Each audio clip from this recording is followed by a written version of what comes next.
Hey everyone, welcome to a podcast that cuts through the noise and embraces authenticity in the event world. Here at Event Mavericks, we believe in keeping it real, laughing at ourselves, and tackling assumptions and finding a real path beyond the smoke and mirrors. We're not here to talk about trends and fads. No, this is for the Event Mavericks who are trying to get through the day and kick ass at their job. Whether you're navigating the intricacies of events, trying to keep your head above water, or simply wanting a dose of meaningful conversation, you're in the right place. Let's dive in. Hey guys, welcome back to Event Mavericks. This is Imprint Events Group Pulse on your day-to-day in the events industry or even just as a planner. I'm Rachel Fusco, joined by my ever fabulous Sarah Kale. We'll get into her last name here in a second. Join us as we start to unravel all sorts of event secrets, maybe things that keep you up at night, maybe things that have you go, and then all of a sudden you're up at 3:00 in the morning and you can't stop thinking. It's probably going to be one of those.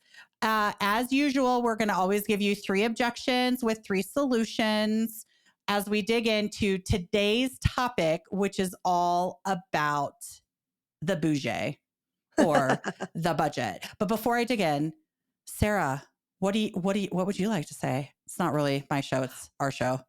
Well, I would like to say happy belated birthday, Rachel. Oh, yesterday was Rachel's birthday. Did you have a good time? It was nice. It was nice. I took, as an adult, I went ahead and took the day off of work. So my kid was at school and I could do things where I found them enjoyable. In fact, at one point he said to me, he's so silly. He said, Mommy, where are you going to go today? I was like, oh, me and your Nana and Grandma, we're all going to go out and we're going to do some fun things. He's like, well, I want to do fun things. I'm like, well, we're going to go to IKEA and do some shopping. He's like, that's boring. Never mind. He's like, never mind. Totally. We're not going to go to the trampoline park, Mom. Yes. He's like, he was like, what kind of cake do you want? Like he was 100% 7 years old. I was like, well, I actually wasn't thinking about cake. I was thinking about sushi, but I mean, maybe we could do some cake. Did you guys get sushi for lunch? No, we didn't actually. We got In-N-Out, which is a treat for us out here. Not a treat for everybody who's listening, for Sarah, who's in Vegas, where they have them like on every street corner. But in Colorado, they're a little bit harder to come by. I mean, you can find them. You just are going to commit to at least a 45-minute drive. So there was one close enough to the IKEA. I was like, oh, we're going to go there. It's fantastic. Oh, that's fun. Anyway, which, I had a budget during that time. So I was able for my shopping. Anywho. All right.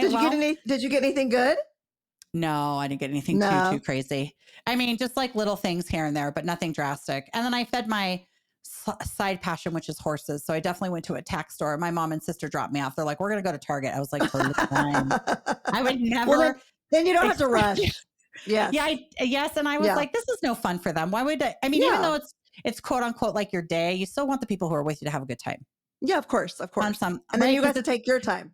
Yes. And I putzed around and I've been out of that world for a real long time. So anyways, but good. I mean, that's it. Thanks for asking. Yes, of course. Great. This is why she's super fabulous, everybody. She put me on the spot, made me talk about my birthday. It's a year old. And by the way, I don't know about anybody else, but I literally feel the same. Just a different day. Just a different day. Yeah, 1 year older. And wiser. Definitely wiser. Of course. That happened last week before my birthday. Okay, so I guess we're going to dig in, guys. We're going to start these topics. Are you ready for it, Sarah? Budget. I love talking about budgets. I do too, actually. Yeah. I do too. I think I actually like talking about budgets in our realm of work far more than my own budget. Like, yes. Let's talk about your budget. Yeah, really. I love to talk about this. I think it's interesting it's always a thing. I don't know why it's a thing. I can't decide why budgets are such a thing. I know. It's weird. Yeah. It's just like, so speaking of that and leading into it, our first topic or our first objection is, why is it taboo to talk about your budget?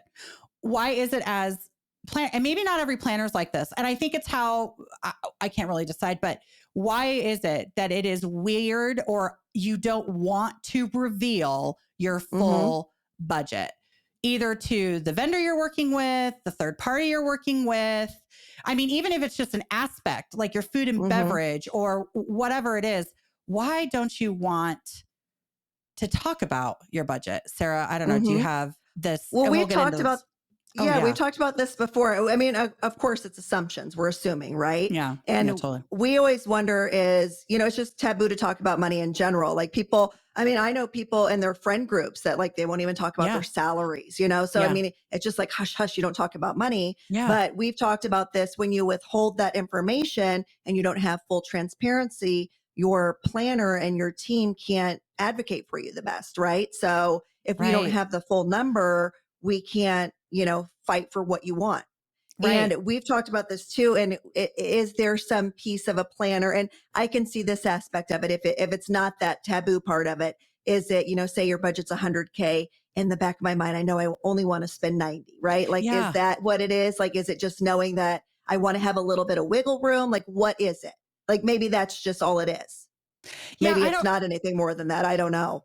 it's just, it's interesting to me. So it makes me think like, is it fear? Is Mhm. it how we're trained as humans? I think Mhm. money is such a weird thing. Like, I think a lot of us would like extra money left over, but ultimately we're just, I mean, if you save it, good for you. You're far better Yep. human than I am. I mean, savings, it's not that you shouldn't save it. And I think maybe coming from a company standpoint, and Mhm. I'm just tapping back into some of my memories, like even though I would get a budget, like $150,000 budget, here's your budget. Mhm. Great. And if you guys don't always realize, talking around numbers is way easier to do high level math. So, Yep. you're given $150,000 and you think to yourself, well, I really only want to spend 140. So I'm just going to tell them 120. Mhm. And to me, I'm like, why wouldn't you just tell them 140 and say, I'd like to save some money? Yeah. Well, and we've And talked so- about this too. Yeah, because then what happens is you get the number and then you're going back and saying, "Oh, I got another 20." And then now you're starting the process over when you could have saved time if you just would have said 140 from the beginning, right? Yeah. And I get it, because I think you feel better, like, oh my gosh, I saved the company $10,000, which is probably great. But depending on your company, I mean, there are companies that obviously you are going to have to come back and they're going to talk to you. I know we used to go through like a monthly finance meeting where Mhm. we would have to accrue our budgets moving forward. And then Yep. they would come to us and be like, hey, can you shave any dollars off your budget? Because we're looking for money. So I Yep. actually get that, like why Mhm. you would want to make sure you have that for your company. But maybe in this case, like, is this, in the end, if you're kind of going back and forth, Mhm. wouldn't it just be easier to maybe tell or share with whomever you're choosing to work with, like, Mhm. hey, I got a budget of $140,000. Mhm. I want you to know that I am looking for savings in this budget. So, I mean, go ahead, let's do budget at 140, but just know that I might do some cutbacks because I'm not sure what I want to save, but I know that innately I would like to save something. Like, is it wrong to say, like, why can't we say that? Why can't we just I think bring that up? I think that's a great way to approach it. And I think also a lot of it too is we forget that in our industry, when you're doing events, and a lot of times you're not working with the same vendors, it's new vendors. You don't necessarily know them or trust them yet. So I think a lot of it is like, I want to know that they're giving me the best bang for my buck. And so if I'm giving them the full number, are they doing that? So I think there's a little bit of Sure. that there too. But I think if you go in with honesty, I think that's always the best way to approach it. So I think the way you just said it is perfect. If you Yeah. just say, look, here's my number, but there may be cutbacks. So if you can just give me the best for my money, that's always the best approach. Right. So this objection was around why. Mhm. Why is it taboo to talk about your budget? And I think in this case, the solution actually leans into feeling confident of whoever you're partnering with on some Mhm. level, and be completely transparent and say, this is my budget. This is what I'd like to spend. And yes, of course, I'm going to look for some cost savings, but for now, and be open in that dialogue, because that gets into, quite frankly, then you are going to be spending more time spinning your Mhm. wheels, going back and forth and back and forth and back and forth, because you chose not to share your budget. Exactly. Now the other vendor is trying to figure out, well, what is that budget? And now they're playing this game, this guessing game, which Yep. is a massive waste of It's time. not, and it's not fun. No, Nope. it's not, on both sides. You Nope. get really Both sides. frustrated. You start to think like the vendor doesn't get it. And the vendor's like, I don't know Mhm. what you're looking for. So I agree with you. Maybe I don't Yep. get it, but I don't know what it is that you're looking for. Mhm. So again, the objection is, don't, like, why is it taboo to talk about your budget? Solution is, it's not Be It's honest. not. Yeah. Be honest and know that you ultimately have the control. So I don't think there's anything wrong with sharing your real budget. Absolutely. I think that would be the solution. Mm-hmm. So now getting into objection number 2, do Mm-hmm. you really want to know what you're buying? Why is it shocking to know that you are paying for the company and their work in the cost of the thing? Mm-hmm. So I think just to like lean into that a little bit, this could be kind of any of us, right? We're all consumers and we all buy things regularly. Mm-hmm. So, you could buy I'm staring at my eggs, which for those who care, I do have chickens. And so I have eggs. And anyways, out of that piece of it, there's, you go to the grocery store, you buy the eggs are $5.99. Well, I can tell you from a person who raises chickens and raises the eggs, $5.99 is a steal. I'll have you know, because the cost of feed and everything else, but it's all rolled into that price. So as consumers, we're not buying cars at cost. We're not buying gas at the cost of petroleum. Nothing. Nothing's We're at all cost. buying it at some sort of a markup on some level. Mm-hmm. That's price to retail ultimately is what a lot of distributors sell to. You get the PTR and then from there you basically mark it up. So that company who is selling it then can make a profit and pay for their overhead. Mm-hmm. So I think the big debate here is for us at Imprint, we prefer a transparent pricing model where we're saying, hey, this is our value and that's what we're going to charge you for. We're not going to charge you for something that we don't have and we don't like the chair. We're not going to charge you. We're just going to charge you the cost of the chair, but we're going to charge you all the work it took to identify the chair. Of course. Lock in the chair, contract it, move it, touch it, all the things, right? And I think it's fascinating when some planners see that and they freak out. And maybe it's just sticker shock. And so there might be a little bit of the ostrich effect in here where they want to stick their head in the sand and they don't actually really want to know how much everything costs. And so they're like, hey, as long as you're meeting my budget, I don't actually care, which is also fair. That's kind of Southwest is the same way, right? They don't nickel and dime you for every single little thing. You're paying one flat fare. You get your bags in, all the things, right? That's their fee, hard stuff. So I don't know, Sarah, on this topic, I just find this really interesting. It is. It's fascinating. People say they want transparency. They don't always. Yeah. Well, and I think it's like you said, it's personal preference. Like that's me personally. I don't like the nickel and diming. Just give me what it is. And so I think it's important to ask your client, how do you prefer to see your pricing? Right. Right. Do you just want to see a total and here's all the things you're getting for it? Or do you want to see a line item? And I think it's important to not only your client, but I like to ask my clients during the discovery phase is your stakeholders. You're not the only person that's looking at the proposal. So do you know how your stakeholders prefer to see the pricing as well? Because there's been plenty of times where I presented a proposal and the client wanted to see it this way, but ultimately the decision maker preferred it this way. And had I known that, I would have, restructured the proposal that way, but everyone likes to see it differently. So it is. And I personally can't stand the nickel and diming. Just tell me what it is. I've told you this example a million times. It's like when you go to look at a model home, drives me bonkers. It's like, oh, this model home's $350,000. Okay, this is affordable. This is great.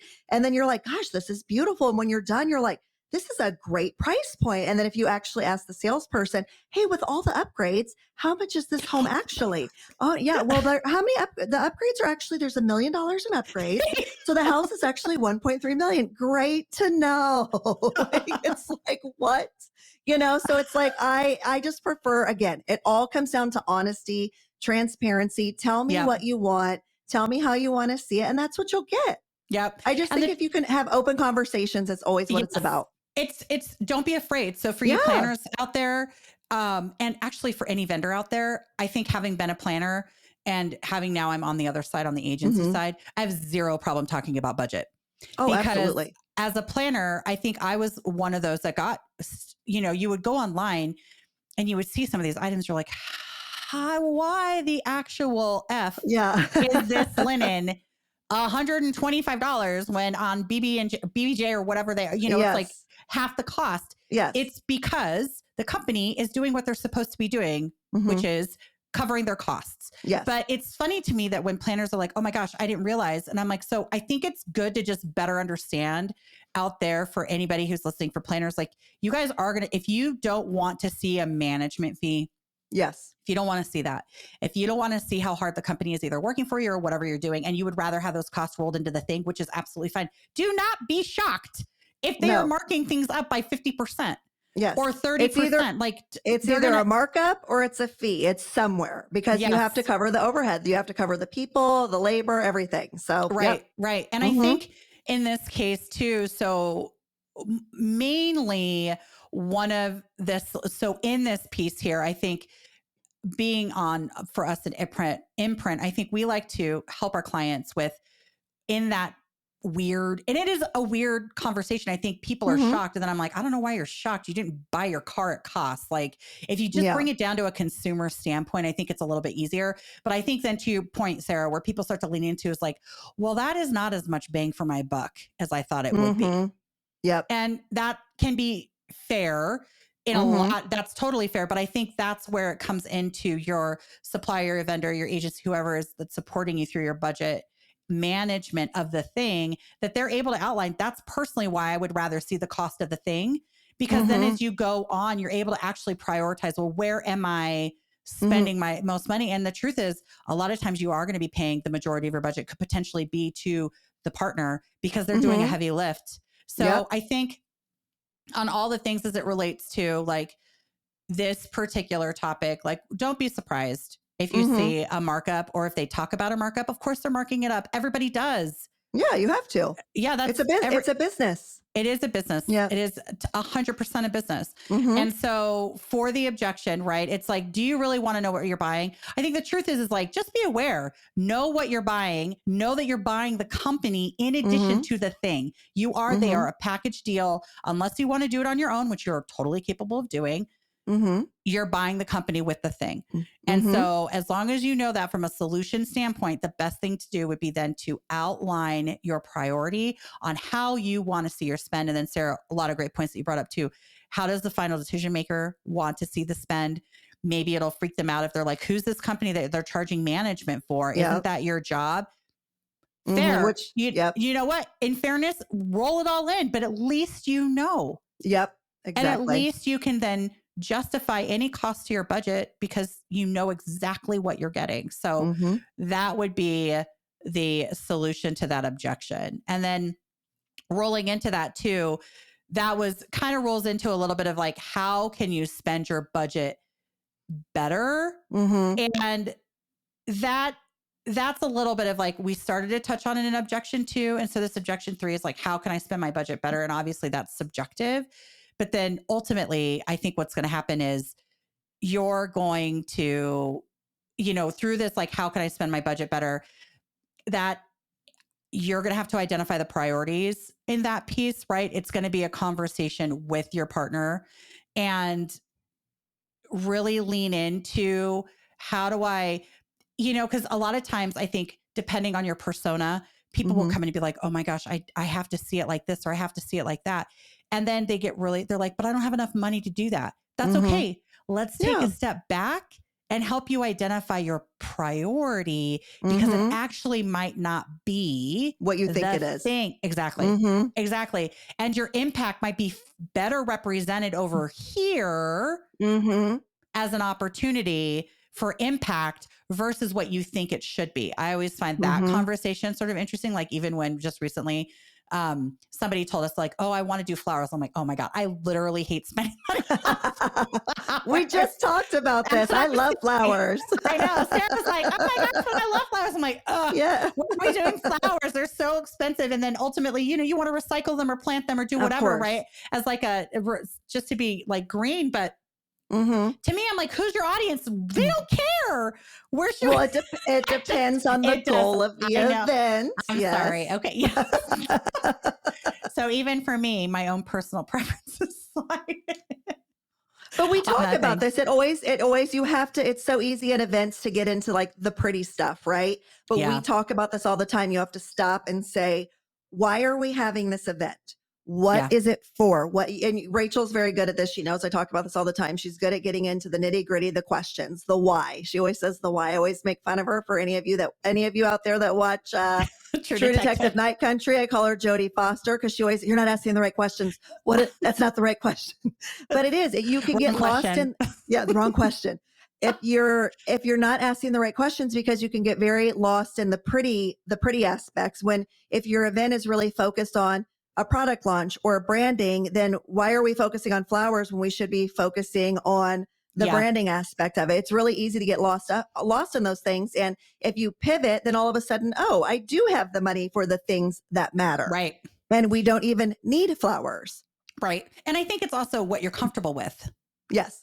Where you and the truth is sometimes it's hard to think as a planner because, it's not hard. That's not fair. I think actually a lot of planners always do think about the why, but unfortunately they may be servicing a client, whether you're corporate direct or third party or whatever that is. True. You're servicing a client that maybe has always pushed back, like, no, this is how, and you're like, are you sure though? Because I feel like this is, so in fairness, just to give everyone credit, like I think we actually do all think that way, but I think sometimes we get pushed back or we get sort of like stamped down on just refocus on this. And so then we lean back into the easier things. That's true. And then a lot of times and truth be told, the wow or the impact for every event is very different, right? And they could very much just be, to your point, all the aesthetics. That's a really big deal. Depending on who your audience is, it could be the aesthetics. That could be your wow impact. And then you really got to dig in and better understand then where are the points of impact going to happen? Yes, within the event. Within the event, if it's now aesthetics versus, a deeper messaging impact where you want to maybe have that messaging resonate. Maybe it's a sales meeting or something. And so you're going to be looking for that impact in a different way. So I think in this objection, it really just, again, how can I spend my budget better? It's really being able to work with your partner, whoever your partner is, again, your agency, your supplier, whatever it is, to help you identify, what are your priorities? And it's actually okay too to be like, I don't know. That's a great question. I don't know what they should be. And then work with them to dig into, what's the purpose? What are we digging? What are we trying to accomplish? And then when you focus on that, then you're always like, okay, now I kind of understand where I should be putting my money. True. And then you just make those decisions. So I would say for this episode, for all the budget talk that we just went through, hopefully you guys gleaned a little bit in this, talking a little bit about the taboo, talking about the little bit of awkward. I just still think it's really funny that people get really like weirded out by it. I was like, this is not your personal finance. This is actually... No, exactly. The numbers. I'm not asking how you invest. Yeah. The numbers are the best part though on my end. I think it's fun. It's like a little puzzle to put everything together and where can we subtract here, add here. And it's no big deal. Yeah. I enjoy it. So to close out, you guys, are 3 objections where 1, why is it taboo to talk about your budget? 2, do you really want to know what you're buying, right? Understanding that you're getting the company in addition to the thing on some level. And then 3, how can you spend your budget better? So taboo to talk about your budget, we're telling you right now is the solution. No, it is not. Talk about your budget, feel confident in your budget, have open dialogue. If you hide things, no bueno. On 2, really know what you're buying. I'm sure you guys think you get it or you understand on some level. Don't do the ostrich effect. Again, be very open to be like, holy cow. Okay, so now I know what I'm getting and I'm buying the company and the thing. So don't do the ostrich effect for objection number 2. And then objection number 3, how can I spend my budget better? Understand your priorities, work with your partner, work with your agency or your supplier so they can help you identify those priorities. And then quite frankly, then objection 1 and 2 come into place super easy. And they help you get through it better. So that is it, friends. That is our episode. Not a long one. Hopefully you enjoy it. We are always open, please, to comments, topics, anything that you guys want to discuss. We're pulling in a lot of our own personal experiences on what we deal with on a daily basis, a little bit of our tenure. So we'd always love to hear all the new objections that you guys have, and then always looking to provide solutions. So thank you again, everyone, for joining us on this episode. We truly appreciate it. Peace out.